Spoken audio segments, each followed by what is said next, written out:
എൻ്റെ പേര് ശ്രുതി. ഞാനിപ്പോൾ ഇറിഗേഷൻ ഡിപ്പാർട്ട്മെൻറ്റിൽ ഫസ്റ്റ് ഗ്രേഡ് ഓവർസിയർ ആയിട്ട് വർക്ക് ചെയ്യാണ്. തൃശ്ശൂരാണ് വർക്ക് ചെയ്യണത്. ഞാൻ 2017 ഒരു ജൂൺ മാസത്തിലാണ് ഷിൻഡോ സാറിൻ്റെ അവിടെ ഹോളി മാതയിൽ ജോയിൻ ചെയ്യണം. അപ്പോൾ ജോയിൻ ചെയ്യുമ്പോഴേ സാർ എൻ്റെ അടുത്ത് പറഞ്ഞു, ഒരു 2 വർഷമെങ്കിലും കണ്ടിന്യൂസ് ആയിട്ട് പഠിക്കാമെന്നുണ്ടെങ്കിൽ ആണ് ജോയിൻ ചെയ്തിട്ട് കാര്യമുള്ളൂ, അല്ലെങ്കിൽ വേണ്ടാന്നുള്ള രീതിയിലാണ് സാറ് പറഞ്ഞത്. ഞാൻ ജോയിൻ ചെയ്തു. അന്നാണെന്നെങ്കിൽ സൺഡേ ബാച്ച് മാത്രമേ ഉണ്ടായിരുന്നുള്ളൂ.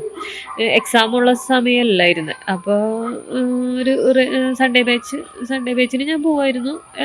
അത് കഴിഞ്ഞ് കുറച്ച് നാൾ കഴിഞ്ഞപ്പോഴാണ് റെഗുലർ ബാച്ച് തുടങ്ങിയപ്പോൾ അതിലും ജോയിൻ ചെയ്തു.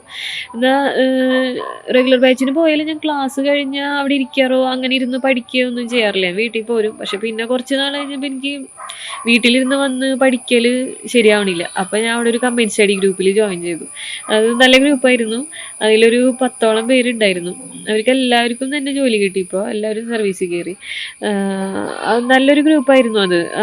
എന്താണെന്നുണ്ടെങ്കിൽ നമുക്ക് കമ്പൈൻ സ്റ്റഡി എപ്പോഴും നല്ല ഹെൽപ്ഫുള്ളാണ്. നമുക്ക് എപ്പോഴും ഒറ്റയ്ക്ക് ഇരുന്ന് പഠിക്കുന്നതിനേക്കാളും കൂടുതൽ എനിക്ക് നല്ലത് തോന്നിയിട്ടുള്ളത് കമ്പൈൻ സ്റ്റഡിയാണ്. പിന്നെ ഹോളി മാതയിലത്തെ ക്ലാസ്സൊക്കെ നല്ല ക്ലാസ് ആയിരുന്നു. പിന്നെ നോട്ട്സും എല്ലാം കവർ ചെയ്തിട്ടുള്ള നോട്ട്സ് ആയതുകൊണ്ട് നമുക്ക് കൂടുതൽ എളുപ്പമായിരുന്നു പഠിക്കാനായിട്ട്. പിന്നെ ഞാൻ പഠിക്കുന്നത് വീട്ടിൽ വരുമ്പോൾ ഞാൻ കൂടുതലും ക്വസ്റ്റ്യൻ പേപ്പർ ആൻസർ ചെയ്യാനാണ് നോക്കാറ്. അത് OMR ഷീറ്റ് തന്നെ വെച്ചിട്ട് ആ സമയം വെച്ചിട്ട് തന്നെ ചെയ്യാൻ നോക്കും. അത് നമ്മൾ പഠിച്ച് കുറേയൊക്കെ എത്തിയതിന് ശേഷം നമുക്കത് ചെയ്ത് നോക്കിയാൽ കൂടുതൽ നല്ലതായിരിക്കും. അപ്പോൾ എവിടെ തെറ്റ് പറ്റണമെന്നൊക്കെ നമുക്ക് മനസ്സിലാവും. ആദ്യമേ തന്നെ ക്വസ്റ്റ്യൻ പേപ്പർ ചെയ്യാനല്ല, പഠിച്ചൊക്കെ ഒരു ഏകദേശം പോർഷൻസൊക്കെ കവർ ചെയ്തതിന് ശേഷം അങ്ങനെ ചെയ്ത് നോക്കാം. പിന്നെ ഞാനെപ്പോഴും പുതിയത് പഠിക്കുന്നതിന് മുമ്പ് നമ്മൾ പഴയ പോർഷൻസ് ഒന്നും കൂടി ഒന്ന് നോക്കാൻ ശ്രമിക്കാറുണ്ട്. അപ്പോൾ നമുക്ക് ഓർമ്മയുണ്ടാവും നോക്കണം. കാരണം പുതിയത് കുറേ പഠിക്കുന്നതിനേക്കാളും നല്ലത് നമ്മൾ പഴയത് തന്നെ പഠിച്ച പോർഷൻസൊക്കെ നമുക്ക് എപ്പോഴും മനസ്സിലുണ്ടാവണം. അത് കഴിഞ്ഞിട്ട് പുതിയത് പഠിക്കാം. അങ്ങനെ സാർ എപ്പോഴും അങ്ങനെ പറയാറുണ്ട്. എപ്പോഴും നമ്മൾ പഴയത് എപ്പോഴും വിട്ട് കളയരുത് പഠിച്ചത്. പിന്നെ 2017 ഞാൻ ജോയിൻ ചെയ്തിട്ട് പിന്നെ ഞാൻ ജോലിക്ക് കയറുന്നത് 2022 മാർച്ചിലാണ് ഞാൻ 3rd ഗ്രേഡായിട്ട് ജോലിക്ക് കയറുന്നത്. അപ്പം ഇത്രയും ഒരു സമയം നമുക്ക് പഠിക്കണം എന്നുണ്ടെങ്കിൽ സാറിൻ്റെ ഒരുപാട് സപ്പോർട്ട് ഉള്ളതുകൊണ്ട് മാത്രമേ എനിക്ക് അത്രയും നാൾ മുന്നോട്ട് പോകാൻ പറ്റിയിരുന്നത്. അല്ലെങ്കിൽ ഒക്കെ അങ്ങനെ ഒരു സപ്പോർട്ട് ഇല്ലെങ്കിൽ അത്രയും വർഷമൊന്നും പഠിച്ച് എനിക്ക് മുന്നോട്ട് പോകാൻ പറ്റിയിരുന്നില്ല. അപ്പോൾ സത്യം പറഞ്ഞാൽ ഈ 3rd ഗ്രേഡ് എക്സാം എഴുതിയപ്പോൾ ആദ്യമായിട്ട് ഞാൻ പഠിക്കാൻ കയറിയിട്ട് ആദ്യമായിട്ട് എഴുതുന്ന എക്സാമാണ്. ഇത്രയും വേക്കൻസി ഉള്ളൊരു എക്സാമായിരുന്നു. അപ്പോൾ അന്ന് എക്സാം എഴുതി ഒരുപാട് വട്ടം എനിക്ക് റിവിഷൻ ചെയ്യാൻ സമയം ഉണ്ടായിരുന്നു കേട്ടോ. അത്രയും സമയം കിട്ടി. എന്നിട്ടും എനിക്ക് ആ എക്സാം എഴുതിയിട്ട് എനിക്ക് 2-3 ക്വസ്റ്റ്യൻസ് എനിക്ക് അറിയണത് തന്നെ എനിക്ക് കുറേ തെറ്റിപ്പോയി. 2-3 ക്വസ്റ്റ്യൻസ് തെറ്റിപ്പോയി. അപ്പോൾ എനിക്ക് റാങ്ക് വന്നപ്പോൾ ഒരു 250 സംതിങ് ആണ് എനിക്ക് റാങ്ക് വന്നത്. അപ്പോൾ എന്നിട്ട് ആ എക്സാം എഴുതി ആ ലിസ്റ്റ് വന്ന് ഞാൻ ജോയിൻ ചെയ്യാനായിട്ട് ഒരു കൊല്ലം കഴിഞ്ഞിട്ടാണ് എനിക്ക് അത് ജോയിൻ ചെയ്യാൻ പറ്റിയത്. അപ്പോൾ എനിക്ക് ആ സമയത്ത് ഭയങ്കര വിഷമമായിരുന്നു. എനിക്ക് കുറച്ചും കൂടി അതൊന്നും തെറ്റിയിരുന്നില്ലായിരുന്നെങ്കിൽ എനിക്ക് കുറച്ചും കൂടി നേരത്തെ കയറായിരുന്നില്ലേ എന്ന് തോന്നി.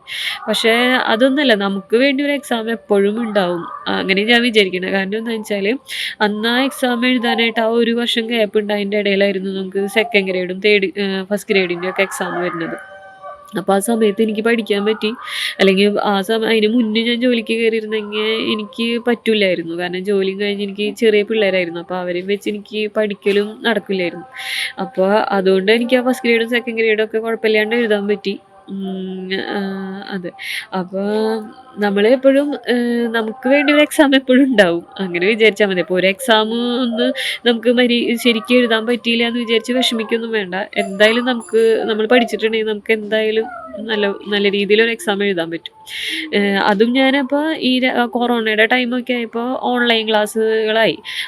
പക്ഷേ എൻ്റെ കയ്യിൽ നോട്ട്സും കാര്യങ്ങളും എല്ലാതും ഉണ്ടായിരുന്നു. പക്ഷേ എന്നിട്ടും ഞാനത് ഓൺലൈൻ ക്ലാസ്സിൽ കയറിയായിരുന്നു.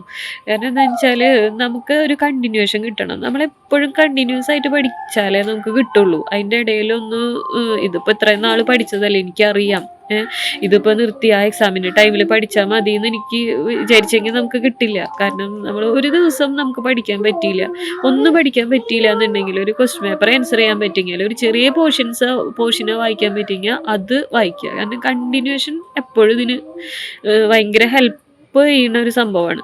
കണ്ടിന്യൂറ്റി നഷ്ടപ്പെടുത്താണ്ടിരിക്കുക. നമ്മളിങ്ങനെ പഠിച്ചുകൊണ്ടിരിക്കുമ്പോഴേ ഞാനിപ്പോൾ 5 വർഷത്തോളായില്ലേ പഠിക്കണേ PSCക്ക് വേണ്ടിയിട്ട്. അപ്പോൾ എൻ്റെ അടുത്ത് കാണുന്നവരൊക്കെ റോട്ടിലൊക്കെ പോകുമ്പോൾ അങ്ങനെ ബസ്സൊക്കെ കാത്ത് നിൽക്കുമ്പോൾ ചോദിക്കും, "ജോലിയൊന്നും ആയില്ലല്ലേ? കുറേ നാളായില്ലേ?" എന്നൊക്കെ എൻ്റെ അടുത്ത് ചോദിക്കും. അപ്പോൾ അതൊക്കെ കേൾക്കുമ്പോൾ ആദ്യമൊക്കെ എനിക്കൊരു വിഷമമുണ്ടായിരുന്നു. പിന്നെ പിന്നെ അതൊക്കെ മാറി. അതൊന്നും നമ്മൾ മൈൻഡ് ആക്കണ്ട. അത് അവർ എന്തെങ്കിലുമൊക്കെ ചോദിക്കണ്ടേന്ന് വിചാരിച്ചിട്ട് ചോദിക്കണത്. അപ്പോൾ അതൊന്നും മനസ്സിൽ വെക്കണ്ട. നമ്മൾ പഠിക്കുക. നമുക്ക് എന്തായാലും ജോലി കിട്ടും ഒരു ദിവസം എന്തായാലും ഉറപ്പായിട്ട്. ആ കണ്ടിന്യൂഷൻ വിടാണ്ട് പഠിക്കുക എന്നുള്ളതാണ്. അപ്പോൾ ഇനി വരുന്ന എക്സാമിന് എല്ലാവർക്കും എക്സാം നന്നായി എഴുതാൻ സാധിക്കട്ടെ. Thank you.